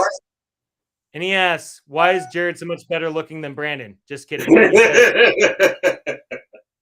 He says, do you guys collaborate on all your sculptures? How does that work out when living in separate places? Well, we're only about half an hour away from each other. So there's just, you know, we just drive them back and forth. And, you know, that ability to collaborate has served us well when we worked with somebody like Randy Bowen or Clay Moore, where we could take something that they started or, you know, vice versa and work on it and not have it be such a big deal to us because we were already kind of used to it. That's right. Yeah. And I remember when we did the Earth X Captain America with Alex Ross, we sculpted it and then we sent it in a box, still soft. It's soft super sculpting. Sent it to Alex Ross himself, and Alex kept working on it, which was kind of cool. But for me and Jarrod, we just, like I said before, I always talk about it as kind of like the Beatles. We're not as good as the Beatles, but the way at the end, Lennon and McCartney were writing songs by themselves, you know, But when they released the song, they still called it Lennon McCartney. It was still credited Lennon McCartney. Now, sometimes Jarrod and I collaborate intensely on a piece. Sometimes we collaborate less. We're always art directing each other. And so that was the idea from the beginning, is we release everything under the name Shiflett Brothers. And that's where the credit goes to. And so it's really worked for us. That's awesome. And so now that you guys are, oh my gosh, you guys, sorry. Organizing the questions here and moving them around with someone else. But yeah, so when you guys live together, you guys have the same workspace. But now that you guys live separately, you know, like Brandon, if you take him over to Jarrod's place, does he have a workstation where like you want to keep working on stuff you can? Or Jarrod, if you go to Brandon, you hate his workplace, you guys just like, yeah? We totally do. And we keep working. Day to day, every day, a lot of it is photos. You know, Jarrod, look at this thing. What do you think of it? What do you think of the pose? That kind of thing. And a lot of it is like that. Now, as I said, we still sculpt on the same piece, but we were much closer back in the day. There were a couple times back in the day when we were sculpting on the same piece at the same time. Yeah, there were. There are like some stupid newspaper shots of that where we're faking it, but that actually happened a couple of times when we'd be under such an insane deadline where he'd be sculpting the shoulder and I'd be down here on the leg or whatever. So yeah, and we don't sculpt at the same time on stuff, but we still sculpt on the same pieces.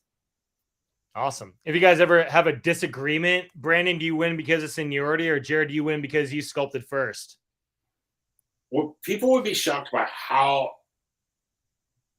infrequently we disagree about art. Mm-hmm. I guess because we both grew up with the same input, loving the same kinds of artists, that our aesthetic is a lot alike. So we very rarely have a disagreement about what a sculpture should look like in the end. And almost never. In fact, we don't disagree about a lot at all. That's awesome. We're not, like money is not a thing we're greedy about, or credit to one or the other, as I've talked about. And so even the stuff when I'm making fun of Jarrod on social media is really just made up out of whole cloth. Like, me and Jarrod get along weirdly well, especially when you have these people come up to you at conventions and talk about how they hate their siblings or whatever. We're always like, hey, sorry. We do hear that. I would hope that people would see right through that sarcasm and understand like that there's not a real hatred. Because I think I one time was busting your balls, Brandon. Someone's like thought I hated you, and I was like, oh, I kept like egging it on a little bit. Yeah. Like, Yeah, you leaned into it. Yeah. I remember that. So good one.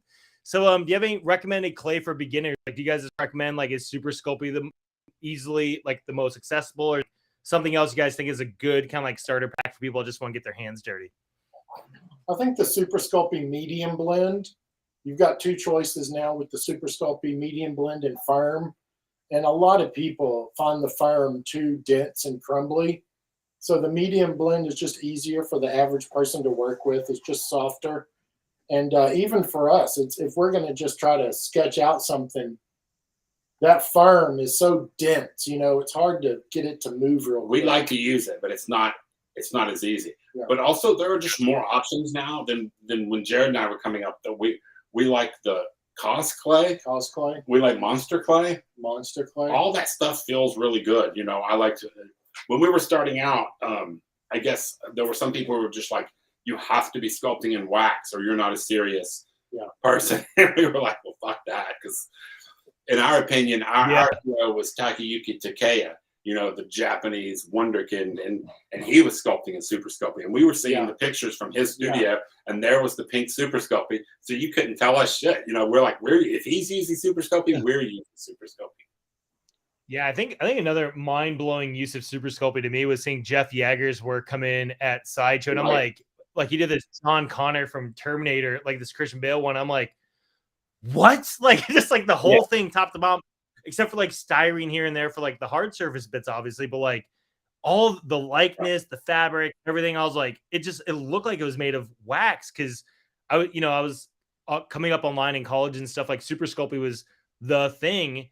And then I got my first job professionally in like a gel giant at a collectibles company. Everyone was using wax. It was like wax. Artisan was wax. everyone was waxing. I'm like, shit, never heard of wax before. Then you see guys that just do like these bonkers works in tradition. It's just like, it was crazy. All right, so going back to armature creation, any life hacks for armature creation? I know, Jarrod, you talked about it's easier to keep things longer. It's easier to clip down rather than stretch things out. But are there any other kind of like... Yeah, that's one of our fundamental things. Yeah, is to leave the limbs long and clip them down as you go, because it's so much harder to add, length to it. But there's a lot of little surgery stuff that goes on with the armatures,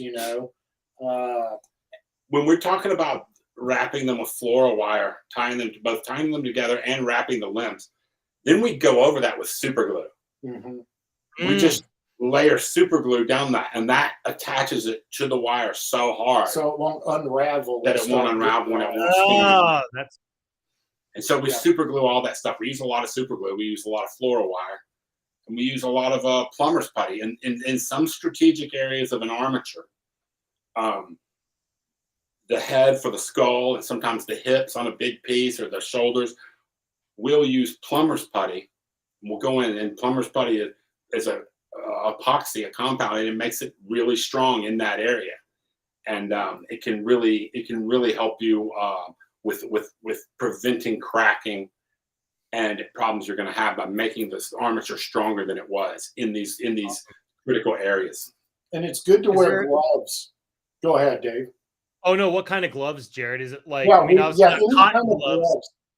No, but surgical vinyl, gloves. latex, nitrile, any kind of gloves to mix powder. The epoxy. And the plumber's putty, it's a two-part thing like the Aves, but it'll heat up a little bit and it'll cure just within like 5 or 8 minutes. And so if you're working on an armature, sometimes you want that for it to go ahead and let's get it on. Let's, keep working. Because the Aves can, take 2 or 3 hours to cure. And then even then, it's not cured all the way. It just feels very dense.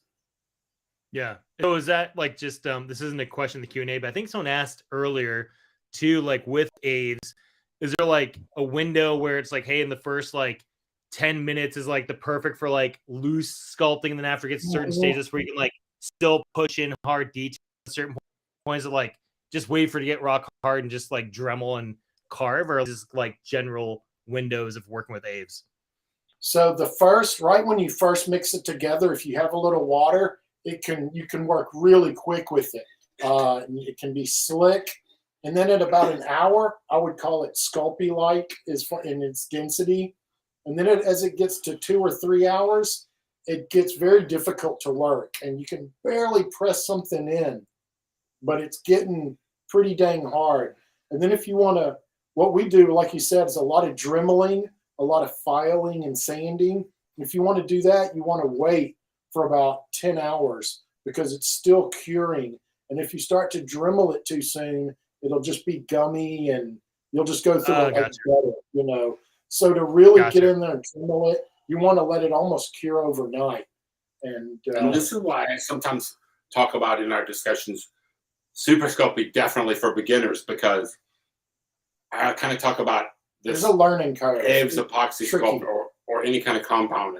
It's a learning curve. It's almost for advanced. It's when you want to be advanced because the clay is changing as you're using it. 20 minutes on, 40 minutes on, and you're having to roll with that and sort of change your techniques a little bit as you go. Not that it's, obviously you can do it, but it's a little harder than having one consistent texture the entire time. Definitely. Yeah. And speaking of Super Sculpt, that's a great lead into the next one. But when using Super Sculpt, don't delete those, James. Bring those Control-Z that back. Dang it. When using Super C, sorry, I'm working with James, the tech, on some Q&A stuff. He's awesome. Moving some stuff around.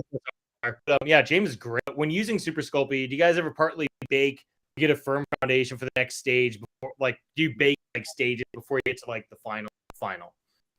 For sure. Yes, we do. And sometimes, if you bake around 4 or 5 times, that's probably getting to a lot. But we will definitely bake 2 or 3 or 4 times, depending on size. And also with Super Sculpting, sometimes you want to lock something in, like let's say we've got a perfect face and the rest of the piece is really rough, we'll put aluminum foil around it. We'll mask the entire piece off with foil, and we'll just heat gun that face into place. Or maybe it's a bicep or something, and we'll use a heat gun to bake it, and so that's locked in. And now we can still work on it and change it a little bit, but the rest of the piece isn't baked. It's still soft because the foil masks it all off. Yeah. And so, because when I was first dabbling in some traditional sculpt too, I heard heat gun. I'm like, oh, that's a blow dryer. I got a blow dryer. And I'm like, this isn't working. Like, heat gun's a very different thing than a blow dryer. Like, is there so like where do you get a heat gun? Is it even in some craft stores you can find a heat gun, but generally at a hardware store. So there's a blow dryer, there's a heat gun, and then there's a paint stripper. And so the paint stripper too much. The heat gun should only be about $35 or something, but and it'll last you forever. The heat gun can be too much too. Yes, if you put it too close to your sculpture and leave it there for too long, it'll burn the hell out. It'll just melt it, or brown it, and it'll bubble. You want to keep it moving. Yeah, keep it moving. I always say it's better to heat gun it lightly 10 times than to heat gun it once too much. Yeah, then you ruin your piece. That's like your low and slow or whatever, right? Low and slow, baking in the oven or with the gun. Yeah. I'm bringing in one of our latest pieces, the creature. Yeah, buddy. Love it. Some Gnomon action. So you guys. Yeah, and as we talked about, we haven't talked about this, but Jarrod and I don't do our own mold making and resin casting. We have people who do that. Right now, our guy is Steve West of Cellar Cast. And so we send the original sculpt out to him, and he makes molds and castings. He's the best. And that's one of our resin castings of the Gnomon, one of our latest pieces. He does an amazing job with them. That's awesome. How do you guys, I mean, this isn't a question, but in the Q&A, we have some time, but how do you guys plan, like when you're thinking about cutting things up for mold and cast, like do you kind of work with Steve and show him a work in progress and kind of says, cut it here, here, and here, and you're good? That way you guys can plan, or you guys hit him up at the end of a project or at the end? Is it kind of different per project, or tell us a little bit about that? So we have a pretty good idea of how stuff can be cut apart and prepared. But if we do have a question, absolutely, we're not too proud to ask him, hey, should it be here or here? Or he's an incredibly talented sculptor himself. So he's gotten things and said, hey, just let me cut it apart. It's easier than sending it back and forth. And we trust him 100%. We're like, go for it. Do what you do. But basically, that's awesome. We try to keep it pretty simple, and as few parts as possible. But then also you want it to be able to be shipped, conveniently to the collectors and have it not be broken. When we cut it, you kind of want to hide it. Like if there's the edge of a clothing right here on the shoulder, then you cut it along with the shoulder. And it's funny, our bronze foundry wants the opposite of that. Bronze foundries want it cut out in the open, like in the middle of the bicep, so they can go back and re-weld it and make it look perfect. For resin casting, you cut it like where the belt is or where you can hide the line. So it's a little bit different. But so that for our bronze foundry, we have to put a resin kit back together and cut it in a different place for them. Yeah. Oh, I assume maybe sometimes when we work with factories, we'll send it to the factory and they'll come rework a piece for their production. But you guys do that yourselves before you send it to the foundry. We do. Yes, and the lost wax process of making a bronze is so much more complicated than just a silicone mold, which is just two pieces. So it's tricky. It's again where we let them work their magic. And we're just like, wow, y'all are great. How'd you do that? Yeah. That's awesome. And we use Pyrology Foundry down in Bastrop, Texas. Just want to give them a shout out. Incredible craftsmen and really great at what they do. What was that again? What's the place? It used to be called Deep in the Heart Art Foundry, but now it's called Pyrology. Pyro, Pyrology. Awesome. Sweet. For those who want to dabble in bronze, Yeah, if you want to get your stuff cast in bronze, these are the guys. Yeah, if you're a sculptor, awesome. like walking through their foundry is like Disney World. Yeah, I mean, it's so cool. Just everywhere you look is. And they've walked us through the entire process, you know, and it's incredible. When they start pouring that metal, you know, it's like 2,200 degrees. Me and Jarrod just backing the hell up, you know, like, okay, cool, you guys do this. We're out. Everybody needs suits, you know. Yeah. You don't want to be too close to it. So, what type of clay are you guys using for larger scale projects? I think your largest piece to date was your chupacabra, That's right. Or is there something you did larger than? Yeah, no, that's it. And that was a JMac Classic clay for monumental stuff. Yeah, and that's it's real interesting. It was our first time to use it, but we liked it. I think you had to keep it heated up. Yeah, you had to keep it heated in a crock pot. So it's kind of reverse of our normal process where, you know, like we've talked about the Aves and the Sculpey, you can harden it and then keep working on it. And that's what we generally like to do. But with the wax, we just almost had a doggy disaster. Yeah, the dog almost pulled it. But so there's always some different material or something, and you know, it's good to try different things. That's awesome. Was that something you guys, like when you got hired for the monument, did you guys just try something with Super Sculpey, or was it just like, we have to do something different because we can't buy it? Like, what made you guys know? We did. They told us, our foundry told us what we should use. We sculpted it in quarter scale in Super Sculpey. And then the foundry scanned that and outputted it in styrofoam, which is much better nowadays than I think it was then.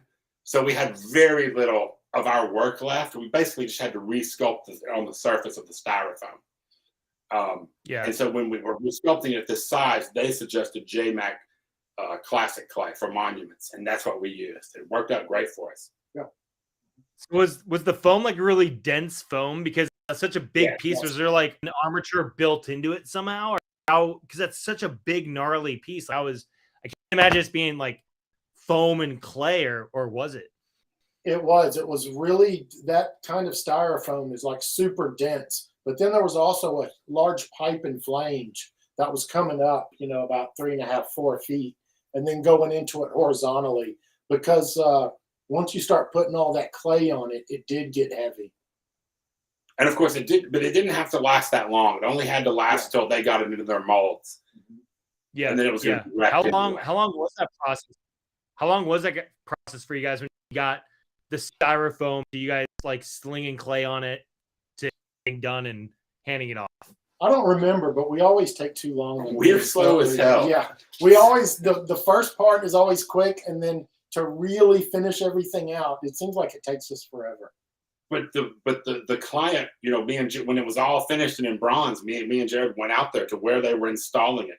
It lives out on a ranch in West Texas. It's chupacabra, intended to scare children as you bring them around the corner, you know. So that was really cool, and that was an honor for us watching them install that out there on this ranch. It was awesome. How close was the final big product to your guys' like little maquette scan? Was it pretty you guys, Matt, or was it like, did you guys able to like add a bit more detail and stuff? Yeah, I think the bigger one was better. The bigger one was better. Well, the littler one was just more of a sketch, you know. It was like, here's what we're thinking. And so then the bigger one, it was really life size because we based it on a Mastiff that they had there at the foundry. And so we took some measurements. We thought this is the perfect size. Yeah. And so when you have that much room, it's easier to make it, you know, more detailed and look more convincing. Hey, let me tell you, it's really easy to design a creature that no one's actually seen. Yeah, and no one can really tell you. It's not an elephant. Yeah, we're like, does it have like anything? Does it have wings? Fuck it. Yeah, it does. Who's gonna tell us we're wrong? Yeah, we're from Texas. Screw that. Yeah. So, what made them like when they reached out to you and you're just like, we have to make a piece? How big was there like a discussion you guys had of like, should we even do this, or was it just like, hell yeah, let's do it, you know? There was a discussion of, can we do this? Because we had never sculpted something that big.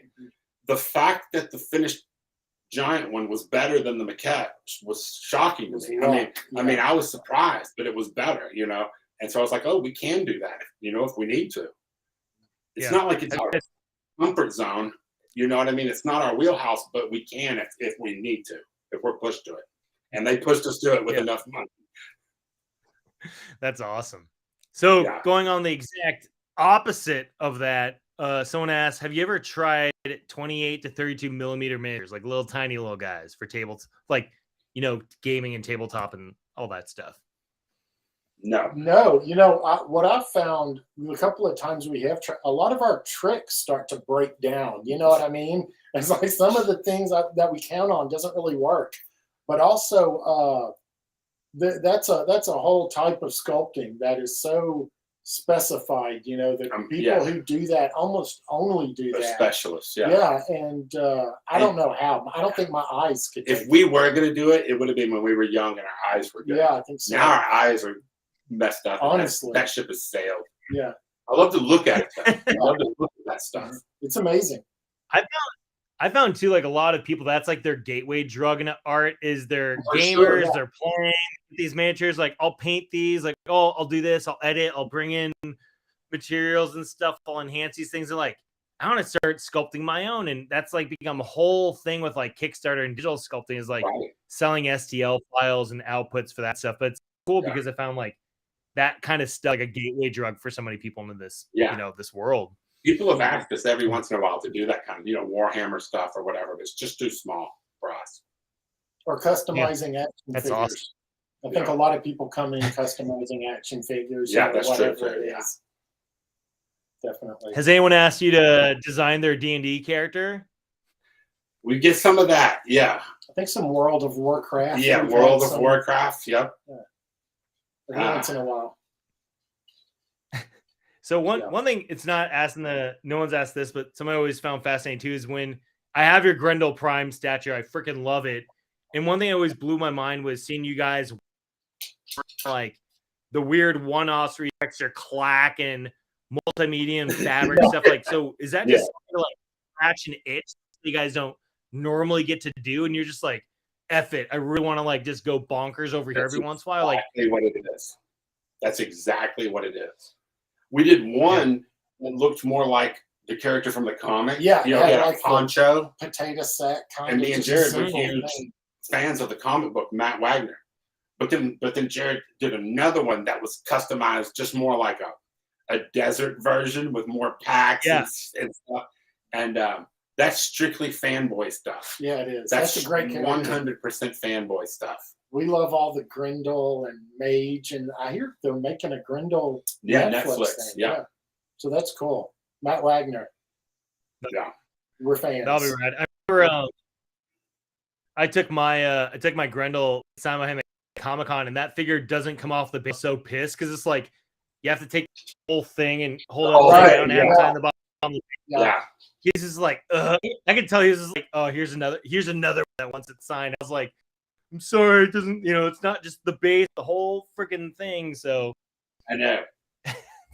We've had people walk in like with a Juggernaut statue to Comic-Con and been like, oh man, I made it here with my, and we're like, you know, you could have just pulled the base off, and they're like, oh, what was I doing? Yeah, that's happened. But that's happened a few times. Yeah, man. Someone asks, I just started using polymer clay, but the scale of your sculptures are too big for baking. Like, ask what clay to use for those pieces, but also I guess like I think we've talked about different materials, but like if you guys have like, if most people have a conventional like smaller oven and they're working on like a bigger piece, you guys have tricks and techniques too for like breaking a thing down to the oven, or is just like if it's a big, like I don't know, like a giant like the Blob from Marvel or something, it's just like find an oven somehow they can fit that guy into. So one thing we do, a lot of the stuff I'll bake, I actually bake outside I will have a toaster oven, and then I create this large aluminum foil cocoon, and it's pretty gnarly, but it works if you keep it tight, you know. This is the hillbilly version. This is not safe. Like, don't burn your house down, but Jarrod will make like an aluminum foil extension that could fit anything into it. And You got to make some of this stuff. You got to make it work. You gotta, Jarrod, you have to take a photo of that and post in the forum board because I've never seen that. You have to show, unless it's like a hazard with the electrical company and you'll get red flagged or something for not hitting the code or some shit. But that's just Brandon totally hit it on the head. Like you mentioned last week. The piece maybe the piece is like in a gallery in Europe, but it started out in this hillbilly aluminum foil contraption, dude. That's just how you have to rock it in Texas. But break it down into as many pieces. That would be our advice. Break it down into as many pieces as possible. Or maybe an approach would be just like you said, the heat gun just on the whole thing. Is that another thing you could do? I guess. If it's small enough, if it's a small enough surface area. You have to be super patient with that, like Jarrod said, and just take your time because it takes a while to bake it fully like that, and you don't want to burn the outside of your work. Yeah. And just going back to what you were joking about, Brandon, last week we were talking about your work and you said everything we do has a little redneck in it, and they going to not only your work, but also tools in which you custom make to execute said work, right? Yeah, exactly. We're self-taught. So that's exactly it. Brandon talked about there wasn't the internet, back in our day. And it's true. We had a couple Bruno Lucchesi VCR tapes, and we had like the garage kit that ate my wallet books. There was a series of books. You would see the garage kits and stuff. But even like Amazing Figure Modeler, which is the big industry magazine, even it wasn't there back in the beginning. And so nowadays, and we never thought we would be around movie people and stuff. But you meet movie people who are doing maquettes and they do their armatures and it all looks so refined and nice. And me and Jarrod do think, wow, because nobody told us, we taught ourselves. And it really does feel a little bit like we're just jury rigging a lot of it. But it's how we did it. And it's how we still do a lot of it. That's awesome. Hey, Mr. James Groman just popped in the chat and he said, love hearing your process. So similar to mine. I'm a super sculpt guy. Have you guys touched on or learned anything in the last couple of years, change the process in any way, a tool, an artist influence, or what? Mr. James Groman, everybody. James Groman. Thank you, man. Yeah. Anyone doesn't know real quick, James Groman is an amazing sculptor himself and huge inspiration for like guys like me, especially growing up in the 80s and early 90s. Amazing toy sculptor still making original. Yeah. Awesome. Yep. Yeah, and he's in the forum, but in the last couple of years, how long have we been working in Aves? I guess it's been more than a couple of years. Yeah. But Aves is a great product. You can get a lot of different surface textures with it, and it's super strong. Yeah. What else? Yeah, because Aves felt like, correct me if I'm wrong, it felt like that was something more recent. Like it felt like when I first started following you guys were like pretty much strictly super sculpty. Right. And then at a certain point, Aves got worked into your guys' workflow. Yeah, that's right. And at the same time, we started having collectors calling us who wanted one-of-a-kind stuff. People, who had a little bit of money, who, as I said, didn't want copies. And so then it became very clear that to use Aves, they would have something that's going to last for forever, basically, as opposed to something as fragile as super sculpting. So that was a really big push to use more Aves for those jobs. Was it like a certain project? 'Cause even a lot of like some of the stuff you guys have been working on has like a bunch of weird spindly stuff coming off of it. It's not like looking at Grendel where it's solid anatomy, Juggernaut to solid anatomy, dude. It's like weird spindly things. This looks like it'd be impossible to make. Is that kind of like where Aves might have come in as well, or? Totally. Yeah, and when we know something isn't going to be mass produced, then you can kind of get more artsy fartsy with it and have the stuff flying off. It's like I'm never going to have this cast or break it down into pieces. So it's fun to just kind of be more experimental and some of these robotic pieces we've been doing, these junkyard robots. I'm sure if we sent one of these to Steve West to make them to cast, he would just lose his shit. We're just giving the finger and ghost you. Yeah, he would just be like, nope. Yeah. Steve, hello. But we're thinking that the whole time. We're thinking both this can't be cast, but also it isn't going to be cast. Yeah. So it gives you a certain freedom to just do whatever you want because That's you don't awesome. have to worry about it. That's awesome. Someone asked, do you have any specific sculpting exercises you guys would like? I'm not sure exactly. Like, is that something like you have like a Miyagi-Do wax on, wax off or something, I guess, to help people like warm up or get going? I find one thing I do is just to get my hands moving, just to start doing something, because it's easy to kind of overthink things and, you know, time to make the donuts again.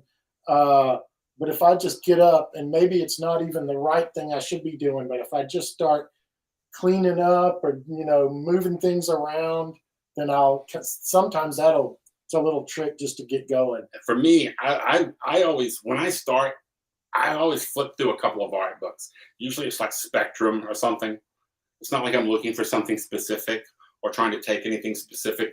I'm just trying to get fired up a little bit, you know, in my head and see a couple things that I like. It could even be oil paintings or something. Oh yeah. And that gets my fire burning a little bit creatively.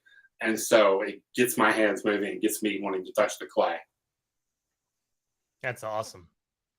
It's great to know. Yeah, everyone has like, I know a lot of concept artists start out with like just warm up sketches in the morning, you know, before they go to like their job or something. They just doodle like half an hour, whatever comes to mind, just get stuff out of their head and just create something. That way when they go to work, they're warm up already. So that's cool to hear. I remember someone in a con telling Jarrod, I've worked on this for an hour.